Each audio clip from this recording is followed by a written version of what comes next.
Videoke session, pero parang concert sa gilas ng singing prowess and skills ng tropang ito from Bohol. Masyadong ginalingan, kaya humanga ang American singer-songwriter na si Debbie Gibson sa kanila.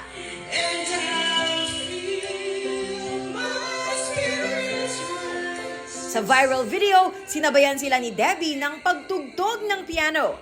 At napa-second voice pa ito sa 1989 hit song niyang Lost in Your Eyes na kinanta ng grupo para sa kanilang Pass the Mic Challenge. Sabi ni Debbie, kung mapadpad siya sa Pilipinas, ay gusto niyang makivideoke sa barkada na kinabibilangan ni Fedrian Quilantang Villanueva.